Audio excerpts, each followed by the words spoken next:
तो फिल्म की शुरुआत होती है एक कबीले से, जिसके अंदर हम ग्लास नाम के एक आदमी को देखते हैं। ग्लास की एक छोटी सी फैमिली थी, उसकी वाइफ और बेटा, और वो अपनी फैमिली के साथ बहुत ज्यादा खुश था। जिंदगी उनकी अच्छी गुजर रही थी, पर इसी सब में एक रात उनके कबीले के ऊपर हमला हो जाता है। बहुत से लोग इस हमले में मारे जाते हैं और मरने वालों में ग्लास की वाइफ भी होती है, जिससे वो बहुत ज्यादा प्यार किया करता था।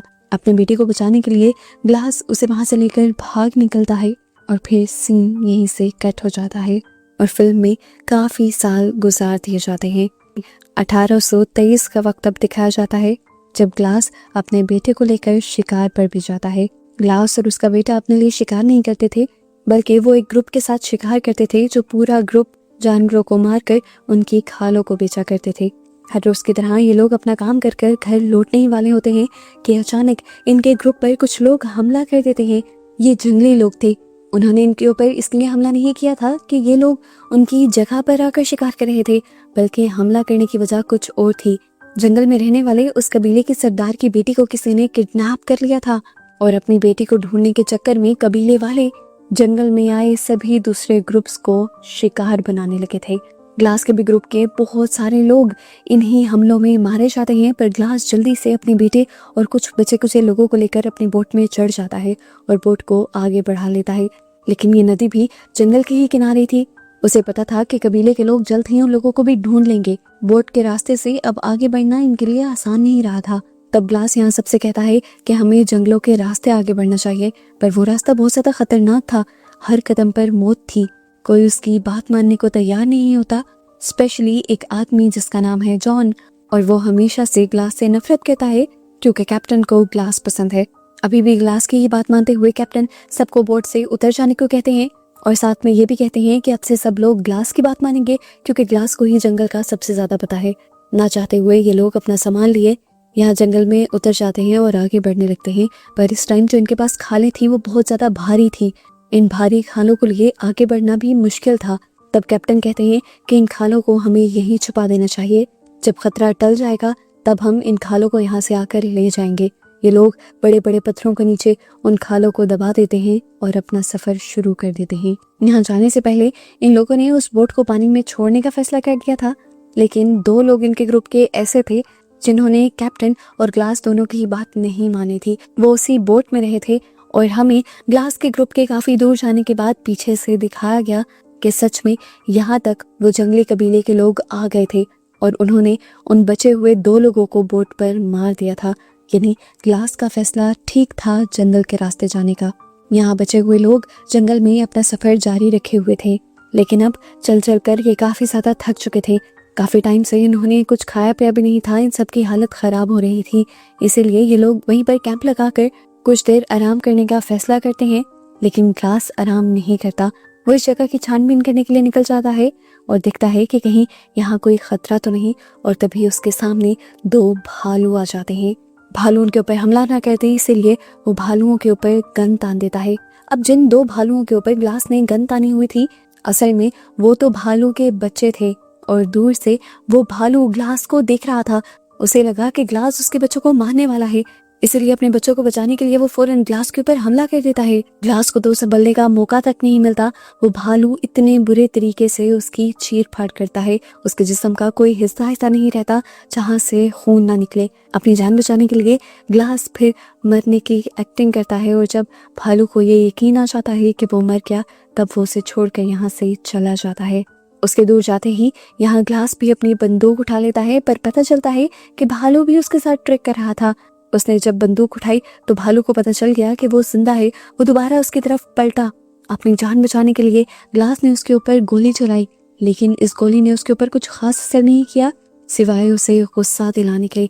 वो दोबारा से ग्लास को मारने के लिए उसके ऊपर तुल गया और यहाँ फिर ग्लास ने अपनी जान बचाने के चक्कर में एक चाकू निकाल लिया। उसने वो चाकू बहुत बहादुरी से बहुत मर्तबा उस भालू के पेट में स्टैब किया, यहाँ तक कि वो भालू मर गया और फिर कहीं जाकर ग्लास की जान बची। दूसरी तरफ ग्लास के ग्रुप ने गोली की आवाज सुन ली थी। वो समझ गए थे कि ग्लास खतरे में है, इसीलिए वो जब तक यहाँ पर आए तब तक मामला काफी बिगड़ चुका था। भालू तो मरा हुआ था, लेकिन भालू के नीचे ग्लास दबा हुआ था। सबको लगा कि ग्लास मर गया है। इन लोगों ने जल्दी से ग्लास के ऊपर से जब भालू को हटाया तो ये देखकर सब लोग हैरान हो गए कि बुरी तरह जख्मी होने के बावजूद भी ग्लास जिंदा था और सांसें ले रहा था। पूरा जिस्म उसका नोचा जा चुका था। जिस्म का उसके कोई हिस्सा ऐसा नहीं था कि जहाँ से खून ना टपक रहा हो, लेकिन बाहिम्मत ग्लास अभी तक जिंदा था। कैप्टन जल्दी से अपने लोगों से कहते हैं कि ग्लास के जिस्म पर टांके लगाओ। सब लोग मिलकर उसके जिस्म पर टांके लगाना शुरू कर देते हैं और इस मर्तबा दर्द से ग्लास बेहोश हो जाता है।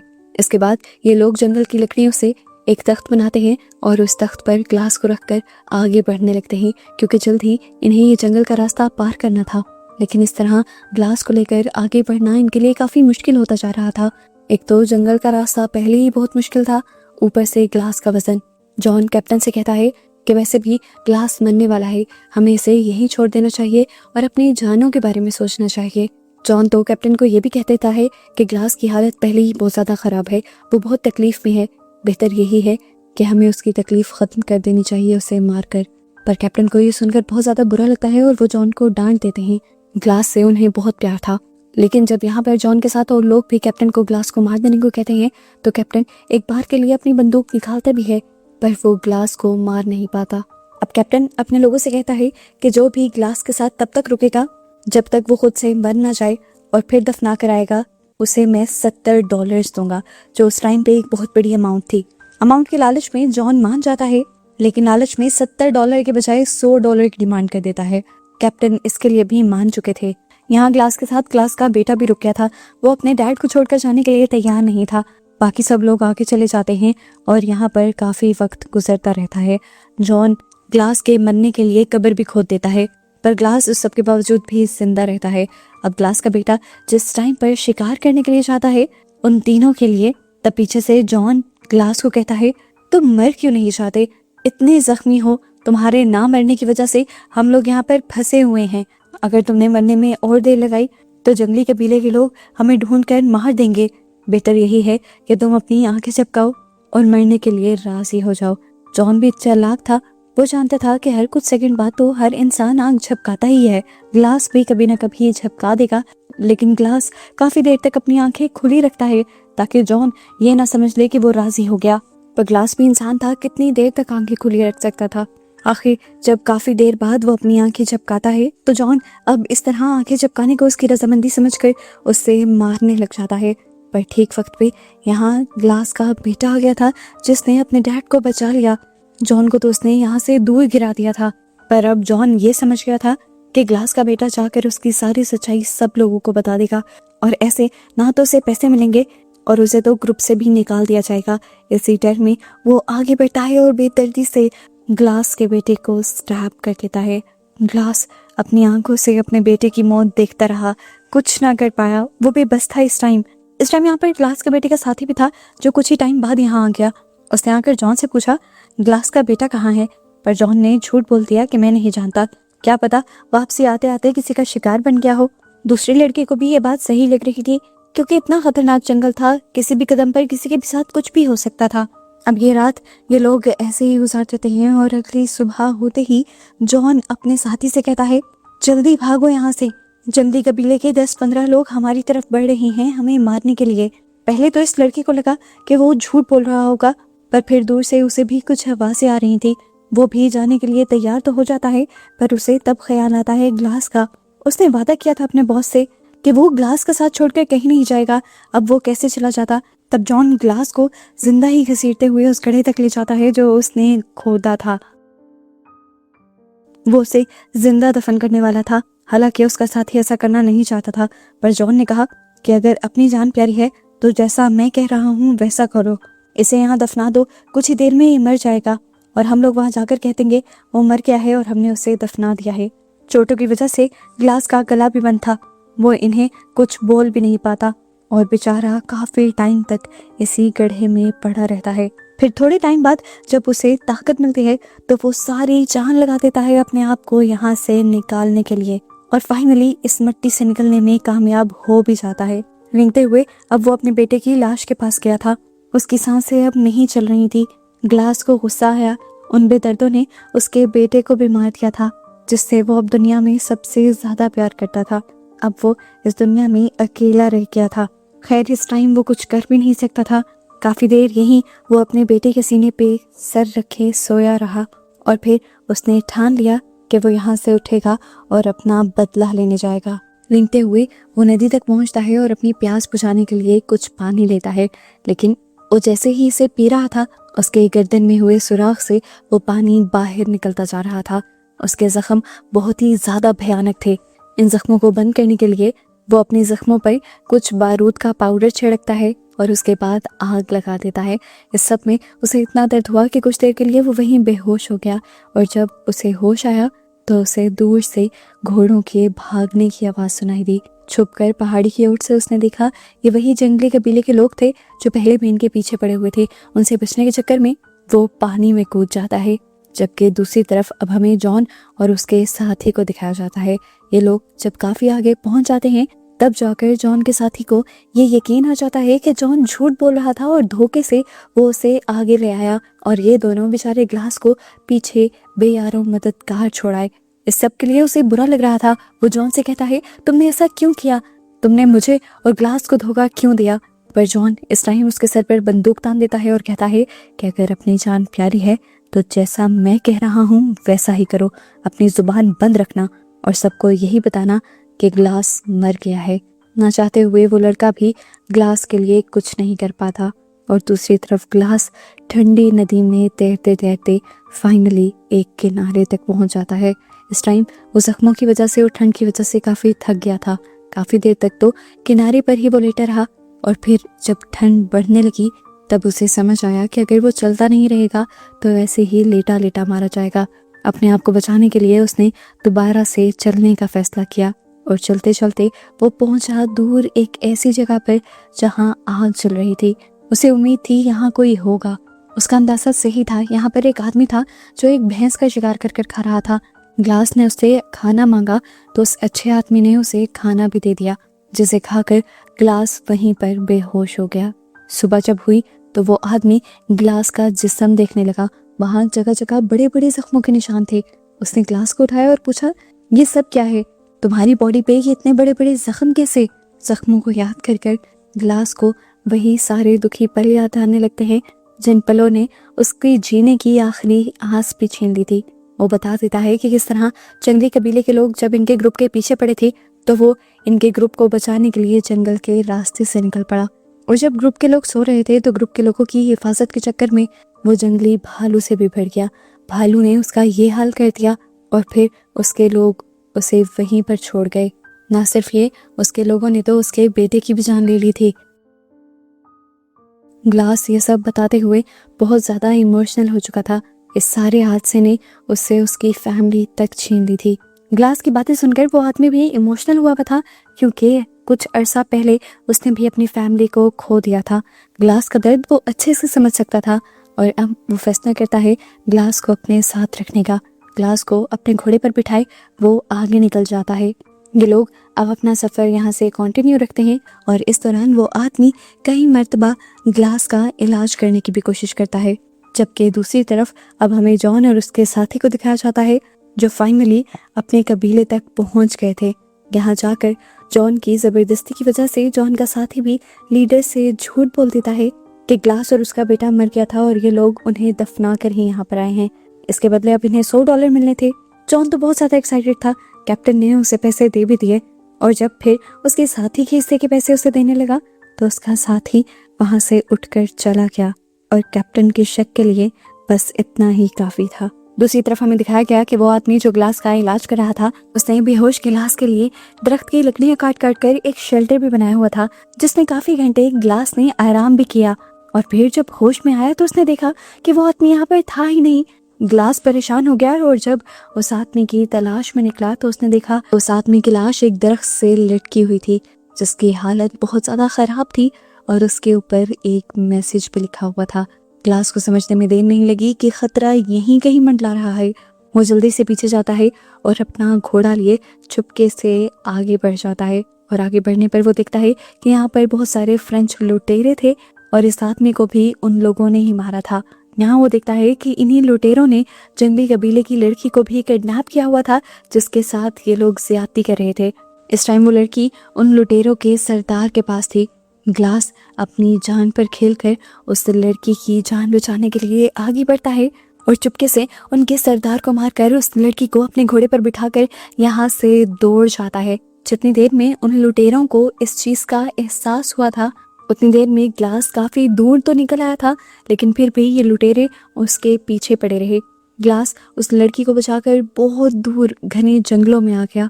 इस जंगल को ग्लास से ज्यादा और कोई नहीं जानता था। यही वजह थी कि उन लुटेरों से वो बच गया। लुटेरों के हाथ लगी तो बस उसकी एक वाटर बोतल। रात गुजारने के लिए उसने यहाँ पर आग जलाई और फिर ये दोनों ही सो गए। और अब की बार जब सुबह उसकी आंख खुली तब भी बहुत से घोड़ों की आवाजें उसे करीब से आ रही थी और वो लड़की भी यहाँ नहीं थी। समझने में उसे देर नहीं लगी कि इस टाइम दोबारा कोई उनके पीछे पड़ चुका है। वो अपना घोड़ा लिए यहाँ से भागना शुरू कर देता है और जब पीछे मुड़कर देखता है तो उसे पता चलता है कि अब की बार ये लुटेरे नहीं बल्कि जंगली कबीले के ही लोग थे। वो उनसे बचकर भाग ही रहा था, लेकिन अब की बार इन लोगों से ज्यादा नहीं बच पाया और उन लुटेरों ने काफी सारे तीर उसकी तरफ दागे, जिसमें से एक तीर उसके घोड़े को लग गया। घोड़ा लड़खड़ाया और ग्लास के साथ एक बड़ी सी खाई के अंदर गिर गया। ग्लास की किस्मत अच्छी थी जो इतनी सारी चोटों के बाद भी और एक और मर्तबा मौत के मुंह में जाने के बावजूद भी बच गया था, और वजह थी दरख्त। वो जब गिरा था तो दरख्तों में फंस गया था, जबकि घोड़ा जब गिरा तो सीधा पहाड़ की चोटी पर गिरा। तीर पहले ही उसे जहरीला लगा हुआ था तो वो तो फौरन ही मर गया। ग्लास बेचारे को ये सब कुछ देखकर दुख तो हुआ, पर क्या भी करता, उसे यहाँ पर सरवाइव भी करना था। आज ठंड भी बहुत ज्यादा थी। अपने आप को बचाने के लिए उसे कुछ और नहीं सूझता और वो इस घोड़े को ही चीर डालता है। उसके पेट के अंदर की सारी चीजें बाहर निकालते हुए वो उसके पेट के अंदर शेल्टर लेता है और यहीं से अब सीन कट होकर हमें उसके कबीले के लोगों को दिखाया जाता है। वहां पर फ्रेंच लुटेरों में से एक लुटेरा पहुंच गया था, लेकिन वो यहाँ पर किसी को लूटने नहीं आया था। असल में वो खुद मुश्किल में था। जंगल के कबीले के लोगों ने उसके पूरे के पूरे ग्रुप को मार दिया था और अब वो अकेला ही बचा था। उसे मदद चाहिए थी, इसीलिए तो वो यहाँ आया था। इस टाइम उसके हाथ में बोतल थी। ये बोतल किसी और की नहीं बल्कि ग्लास की थी, जो कुछ टाइम पहले ही उसके हाथ लगी थी। इस बोतल को देखते हुए इस कबीले के लोग समझ जाते हैं कि या तो ग्लास, अगर ग्लास नहीं तो कम से कम उसका बेटा जिंदा है। कैप्टन की तो खुशी का ठिकाना ही नहीं रहा था, लेकिन यहाँ कैप्टन को याद आया कि जॉन ने उसे बताया था कि ग्लास तो मर गया, तो इसका मतलब था कि ग्लास का बेटा ही जिंदा हो सकता था। वो अपने लोगों को लेकर उसे बचाने के लिए निकल जाता है, जबकि पीछे से जॉन के तो रंग ही उड़ जाते हैं, क्योंकि ग्लास के बेटे को तो उसने खुद मारा था और वो जानता था कि अगर अब कोई जिंदा है तो वो ग्लास ही है। अब कैप्टन और उसके जितने भी साथी ग्लास के बेटे को ढूंढने के लिए निकले हुए थे। उन्हें जब ग्लास ही मिल गया तो इन लोगों की खुशी का ठिकाना ही नहीं रहा। ये लोग बहुत ज्यादा हैरत में आ गए कि ग्लास कैसे जिंदा था।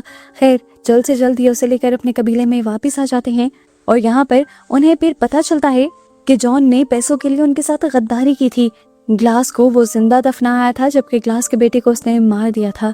ये सुनकर कैप्टन गुस्से से पागल हो जाता है और फौरन जॉन को पकड़ने का ऑर्डर दे देता है, पर जॉन तो पहले ही यहाँ से डरकर भाग चुका था। कैप्टन ने फौरन अब जॉन के साथी को पकड़वा दिया, लेकिन ग्लास ने बताया कि उस लड़के की कोई गलती नहीं। उस लड़के ने तो वही किया जो उसे जॉन ने कहा, और जॉन ने उससे मेरे बेटे के बारे में झूठ बोला था। ग्लास के साथ जो कुछ भी हुआ, कैप्टन को उस सब के लिए दुख था। कैप्टन ग्लास से कहता है, मैं तुमसे वादा करता हूँ, मैं जॉन को ढूंढ कर लाऊंगा और तुम्हारे बेटे के खून का बदला जरूर लूंगा। पर यहाँ ग्लास कहता है, नहीं, आप नहीं, मैं खुद जाऊंगा, बस आप मुझे घोड़ा दे दें। और कैप्टन ग्लास को घोड़ा देने के लिए एक ही शर्त पर मानते हैं कि वो खुद भी ग्लास के साथ जाएंगे, क्योंकि ग्लास अभी तक बहुत ज्यादा जख्मी है। कुछ थोड़ी तैयारियों के बाद ये दोनों निकल जाते हैं जॉन को ढूंढने के लिए। जॉन भी जानता था कि ये लोग उसे ढूंढने के लिए जरूर आएंगे, इसीलिए वो पहले ही एक ऊंची पहाड़ी पर घात लगाए बैठा था। उसने अपनी तरफ आता जब पहला घोड़ा देखा तो बेरहमी से घोड़े पर बैठे इंसान पर गोली मार दी। उसे लगा कि उसने ग्लास का खात्मा कर दिया है, पर ऐसा नहीं था। गोली की आवाज सुनकर फौरन ग्लास यहाँ पर आया और उसने देखा कि कैप्टन मर चुके हैं, और कैप्टन की मौत को देखकर वो और भी ज्यादा टूट गया। अब तो उसके पास खोने को कुछ रहा ही नहीं था। बदले की आग उसके दिल में और भी ज्यादा भड़क गई, पर अब वो कर भी क्या सकता था। अब वो जॉन को मारने के लिए नए प्लान बनाने लगा और कैप्टन की लाश को घोड़े पर डालकर यहाँ से वापसी के लिए निकल गया। पर उसे क्या पता था कि जॉन पहले से ही दोबारा इन्हीं के लिए ट्रैप बनाए खड़ा है। ये लोग जैसे ही अब उस पहाड़ी के पास से गुजरते हैं, जॉन एक ही वार में दूसरे घुड़सवार यानी ग्लास को भी गोली मार देता है। फाइनली जॉन के दोनों दुश्मन खत्म हो जाते हैं और खुशी का उसकी कोई ठिकाना ही नहीं रहता। वो तेजी से पहाड़ी से उतरते हुए ग्लास की लाश को चेक करने के लिए आता है और इतने में यहाँ पर आ जाता है एक बहुत बड़ा ट्विस्ट। ये जो मरा हुआ था ये तो कैप्टन था, जबकि ग्लास तो पीछे घोड़े पर लेटा हुआ था। जॉन के यहाँ आते ही वो जल्दी से सीधा होता है और अपनी बंदूक निकालकर जॉन को गोलियों से भून डालता है। अपने आप को बचाते हुए जॉन यहाँ से भागने की कोशिश करता है और ग्लास भी उतरकर उसका पीछा करने लग जाता है। ये दोनों नदी के पास पहुंच जाते हैं और यहाँ एक दूसरे को मारने के लिए इन दोनों के दरमियान ही भयानक लड़ाई शुरू हो जाती है। हालांकि ग्लास कमजोर भी था, उसके बावजूद उसने जॉन को मार मार कर उसका भुरकस निकाल दिया। वो जॉन को जान से मारने ही वाला था कि उसे यहाँ से घोड़ों की आवाज़ें सुनाई दी। उसने देखा कि जंगली कबीले के लोग यहाँ से गुजर रहे थे और वो इन दोनों को देख लेते हैं। ये लोग कैनिबल थे, यानी इंसानों का भी शिकार किया करते थे। इसीलिए ग्लास जॉन की बॉडी को नदी के अंदर फेंक देता है ताकि ये लोग उसे ले जाएं। लेके तो वो ग्लास को भी जा सकते थे, लेकिन ग्लास को वो छोड़ देते हैं उस लड़की के इशारे पर जिसको ग्लास ने ही बचाया था। वो लड़की अब भी इनके साथ थी और ग्लास को ऐसे देख रही थी जैसे उसका शुक्रिया कर रही हो। आज ग्लास की नेकी ही ग्लास की जान बचा गई थी। अब रह गई वो मिस्ट्री कि अभी अभी ग्लास ने जॉन को धोखा कैसे दिया था और खुद की जगह एक और मर्तबा कैप्टन को गोली कैसे लगवाई थी। तो असल में ग्लास पहले से ही जानता था कि जॉन दोबारा उनके शिकार के लिए यहीं कहीं घूम रहा है। जॉन को पकड़ने के लिए उसने कैप्टन की बॉडी को ट्रैप की तरह इस्तेमाल करने का सोचा था और फिर एक लकड़ी लेकर उसे कैप्टन के कपड़ों में डाला और कैप्टन की बॉडी को घोड़े के ऊपर सीधा खड़ा कर दिया और खुद लाश की तरह लेट गया। वो जानता था कि वो सीधे खड़े हुए आदमी के ऊपर ही गोली मारेगा और इसी तरह उसने जॉन को पकड़ भी लिया और वो जीत भी गया। अब वो अपने बेटे की और कैप्टन की मौत का बदला ले चुका था और सुकून में था। मूवी के पोस्ट क्रेडिट सीन में उसे इस टाइम अपनी वाइफ का, अपने बेटे का ख्याल आता है और उन्हीं के ख्यालों में खोए हुए उसे दिखाते हुए ये मूवी यहाँ ख़त्म हो जाती है।